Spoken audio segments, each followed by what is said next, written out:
Selamat pagi semua. Hari ini kita nak sambung kepada 3.4 aplikasi pengamilan. Okey. Jadi kita nak tahu bagaimana kita nak gunakan teori pengamilan yang telah kita belajar. So pengamilan merupakan, mari kita besarkan satu bidang, satu daripada cabang dalam bidang kalkulus dan mempunyai banyak aplikasi yang berguna dalam kehidupan seharian.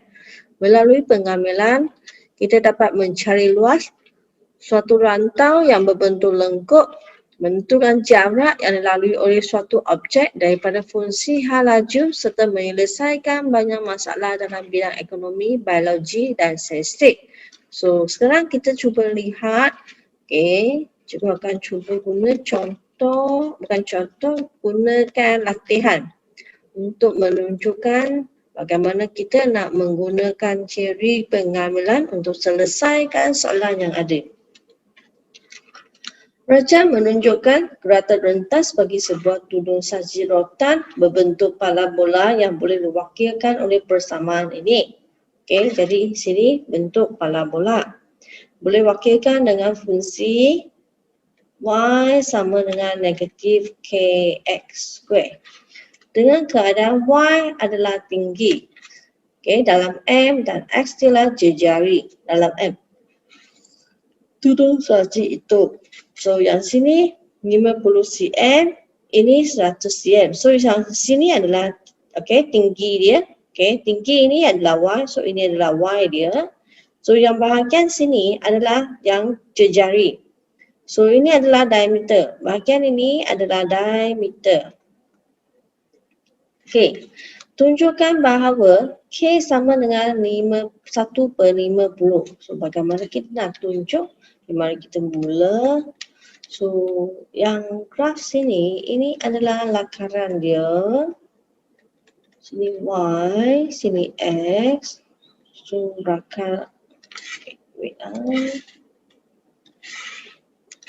lakarannya yang macam ni. Tudung saji tu. Yang sini di mana? Sini kosong. Bahagian sini negatif 50. So ini diameter dia. Diameter 100. So bagi setengah dia jadi negatif 50. Sini 50. Jadi kita ada dua titik lah. So 50 dengan negatif 50. Negatif 50 dengan negatif 50. Ada dua titik kat sini. So nak tunjukkan, pilihlah mana-mana satu titik. So katakan cikgu pilih pada titik 50 tolak 50. So Y sama dengan negatif KX square. So Y saya negatif 50, negatif K 50 square. So negatif 50 sama dengan negatif K 2500. So pindahkan.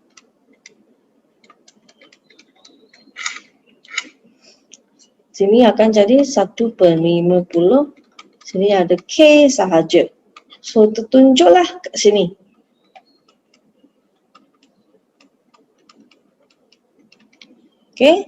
Kemudian yang kedua, cari isi padu dalam sebutan pi bahagian dalam dalaman tudung saji itu. Dalaman ini adalah Y sinilah. So dia nakkan isi padu.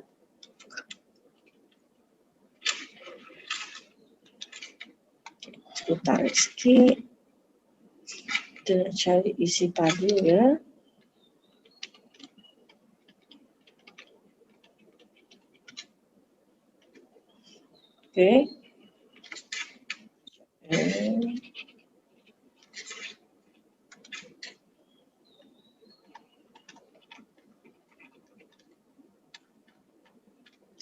So dari sini negatif 50 sampai ke kosong.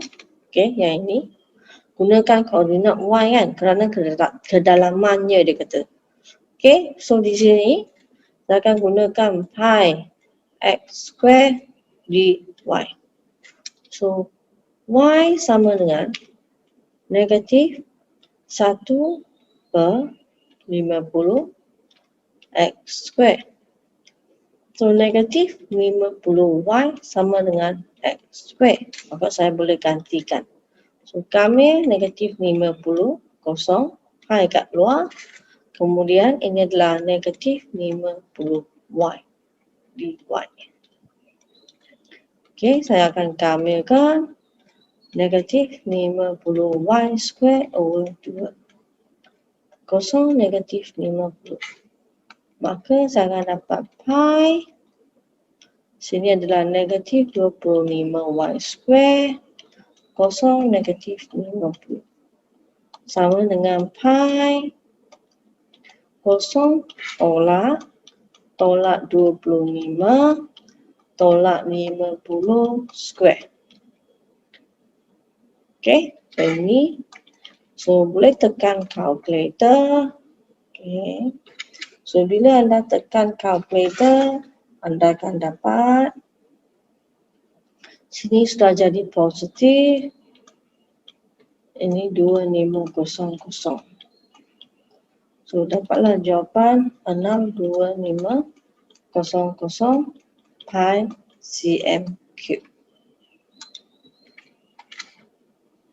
Inilah cara bagaimana kita nak carikan. Okey, nak cari apa?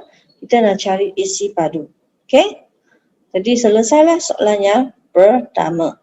So, mari kita cuba lagi. Okey, kita cuba selesaikan soalan yang kedua pula. Okey, sorry.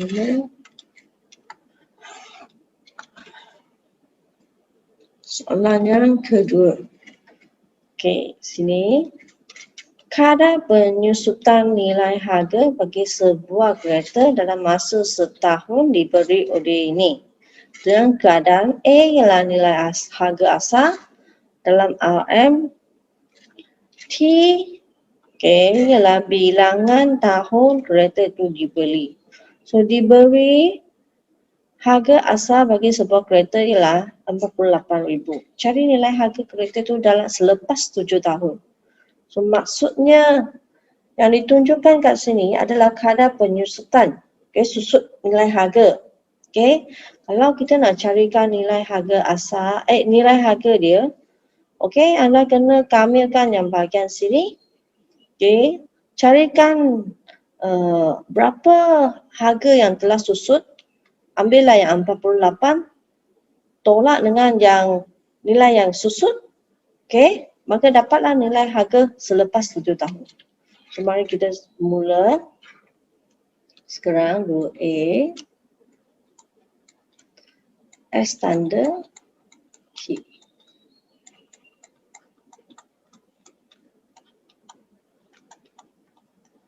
Okay, ini fungsinya. So, ini adalah pembezaan. So, sekarang dia kata 48 adalah harga asal kan. So, gantikan dulu.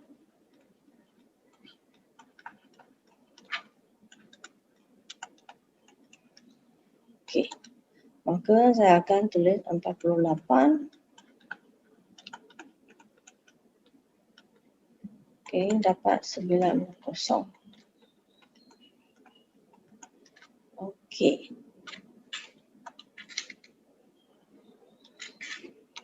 Okay, selepas tu saya akan kamil. 7 tahun adalah 0 hingga 7. Okay, kemudian 960. DT. Okay, so saya dapat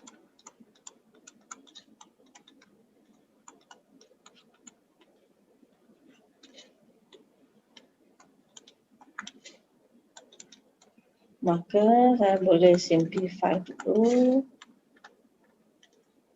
24T ya. Okey, sekarang gantikan. So, ganti dengan 7.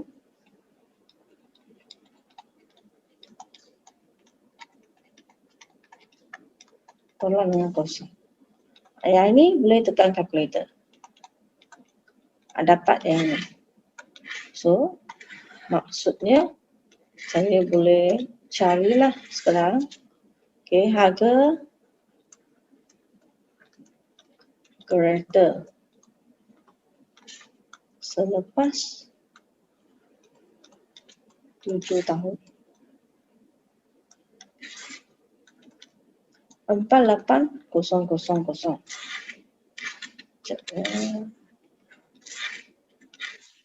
M. Tolak.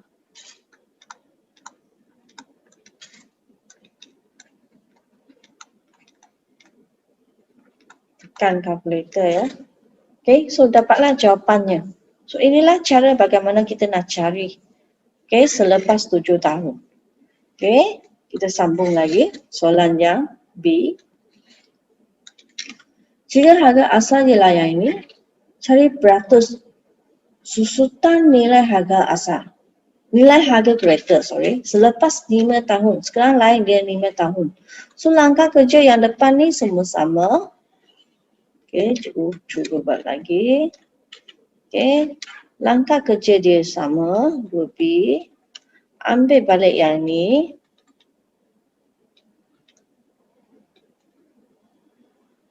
A. Okay, sekarang ganti yang A yang berlainan. So tadi dia sudah beritahu anda. So harga dia 88,500. Jadi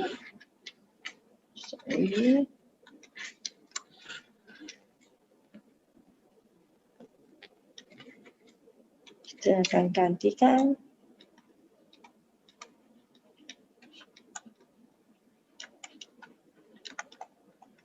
Okey. Okey, selepas tu ringkaskanlah. Okey, gantikan, darabkan ke dalam.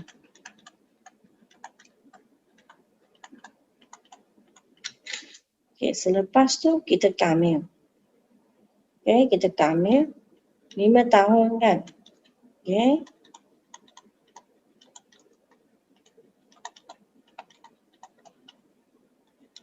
DD. Okey, so dapat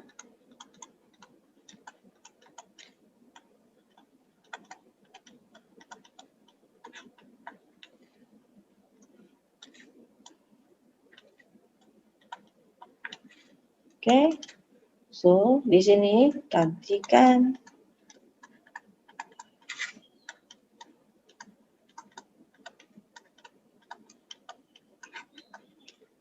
tolak kosong.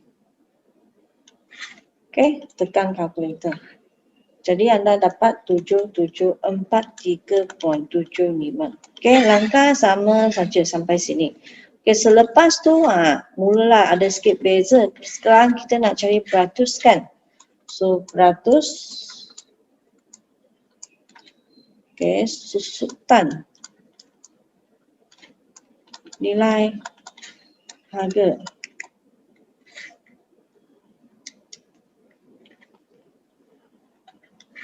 Sama dengan, okay, so susut yang ini banding dengan yang asal.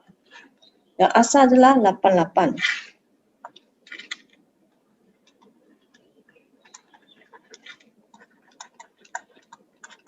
Okay, dapatlah jawapan. Inilah jawapannya. Okay, so inilah cara bagaimana kita selesaikan. So, ada lagi latihan-latihan formatif. So, cikgu cuba buat juga soalan 2, boleh? Okay, kita cuba buat ya. Raja menunjukkan keratan rentas sebuah penutup mesin yang dihasilkan oleh mesin pencetak 3D. Penutup itu diperbuat daripada sejenis bahan pencetak iaitu filamen plastik. So, bahagian dalam dan bahagian luar penutup masing-masing diwakili oleh dua fungsi ini. Anggarkan kos dalam RM filamen plastik yang digunakan untuk menghasilkan 20 penutup yang sama jika harga 1 cm padu filamen plastik ialah 7 sen. So, bahagian yang warna hijau ini merupakan filamen plastik tu. Jadi apa yang perlu anda buat? Anda kena carikan isi padu untuk yang warna hijau ini. Jadi, anda ada dua formula, bukan formula, ada dua fungsi. Satu dalam, satu luar. So, bahagian dalam adalah yang ini.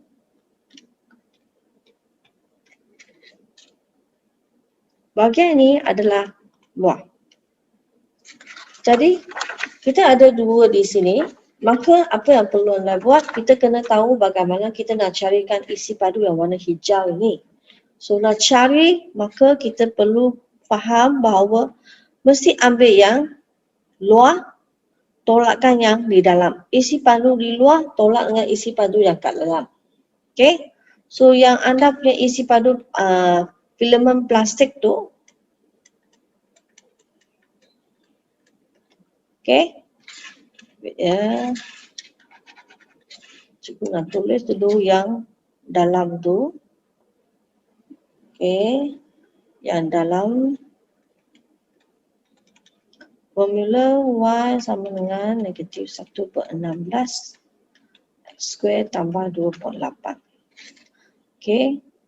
Kemudian yang luar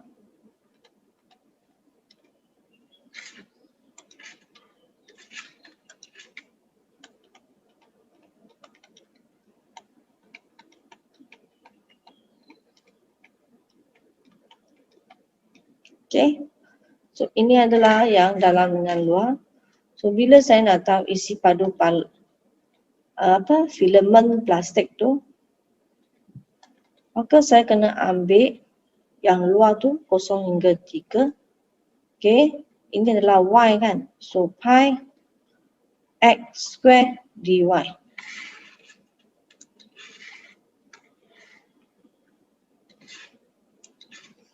Kemudian tolak 0 hingga 2.8. Ini adalah yang dalam. Pi X square dy juga. So sekarang saya kena tukarkan supaya dia jadi X square lah.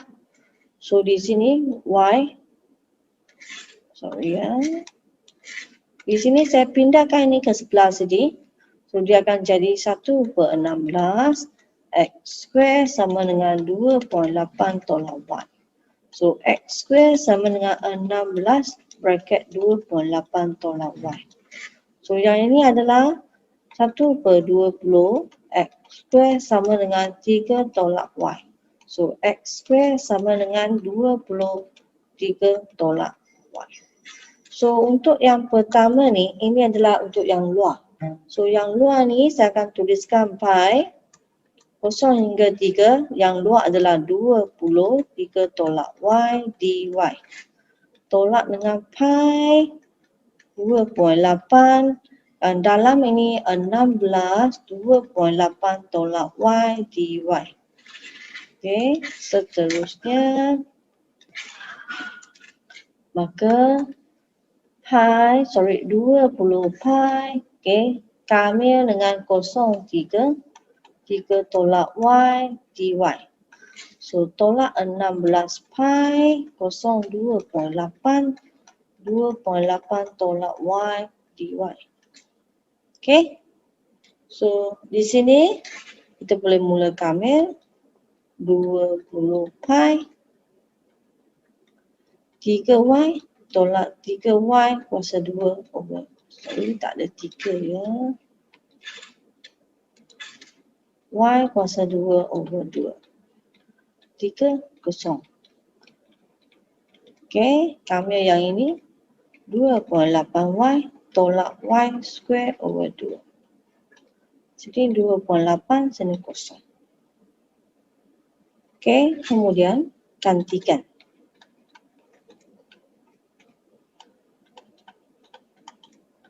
Gantikan 3.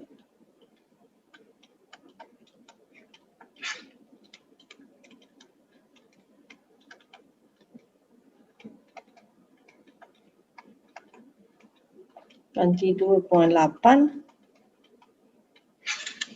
Okay. So, tekan calculator. Bahagian sini 9/2.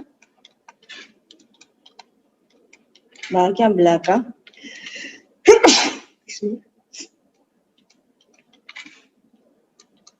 Maka dapat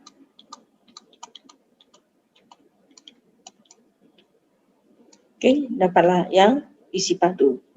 So, soalan dia beritahu anda 1 cm padu filament dia perlukan 7 sen. Anda kena anggarkan kos untuk 20 penutup. Untuk 20 penutup sini.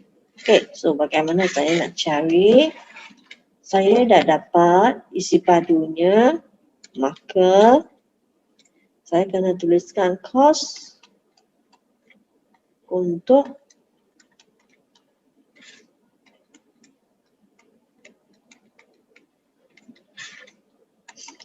kos untuk 20 penutup. Jadi 27.28 pi kena darab dengan 7 sen.